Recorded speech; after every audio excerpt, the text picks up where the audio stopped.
everybody, and welcome back to my channel. And today we're going to be talking about the Sun newspaper article called Urgent Change, Worrying Error in NHS Autism Guidelines Means Countless Cases Could Have Gone Undiagnosed. The article is done by Vanessa Chambers, who is the digital health reporter.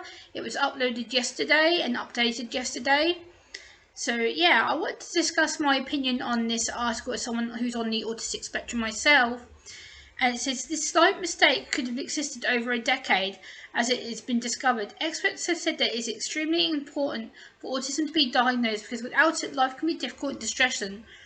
Autism is a condition that affects people's social interaction and social communication and behaviour. But sometimes adults can step through the net and never receive a diagnosis of a lifelong disability. When a person is assessed by their GP doctors, they use the Autism Spectrum Quotient, otherwise known as the AQ10. It includes 10 statements such as, "I find it difficult to watch out for people's intentions." Patients either agree or disagree with these statements and are given a score. The test is universal and the gateway for further tests to get a diagnosis. So the key findings have been through the University of Bath. The University of Bath has highlighted how it's been wrongly used in the UK for over 10 years. A score of 6 or above on the test should mean that the individual needs to be referred to a psychologist or psychiatrist services. However, experts have uncovered that the NICE guidelines, which informs the NHS, have been incorrectly recommending a score of 6 or more and a score of 7 or more, that the error may have prevented people who scored 6 or more from getting the right accurate support. Dr. Punit Shah said this is a worrying find as cut-off scores of screening tools underpin their accuracy, although a difference of 1 point may not make a total difference. This means that people who are going to their GP generally have autism are currently less likely to be referred to specialists before diagnostic assessment. Diagnosis, of course, is crucial. Without a diagnosis, people have less access to appropriate intervention and support, and even certain benefits.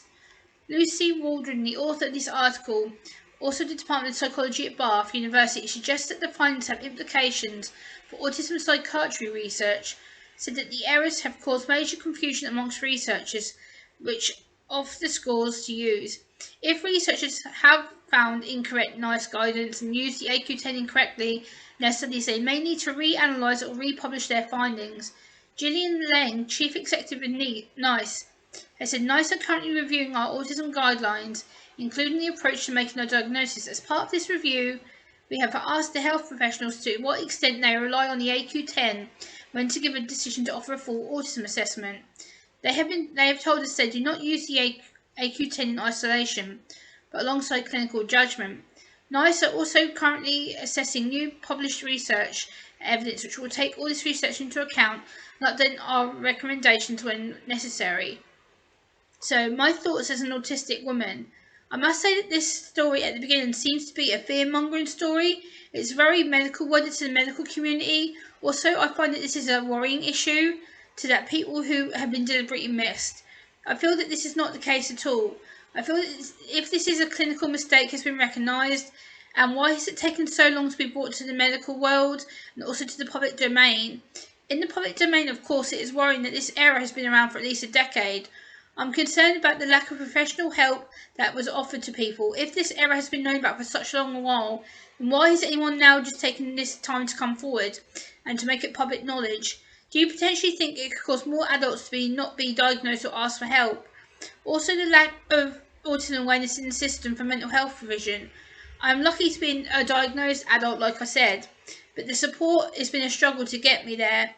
And I've been diagnosed for 7 years. So again, this article I feel is something that's a fear-mongering situation. It's something that hasn't got accurate facts.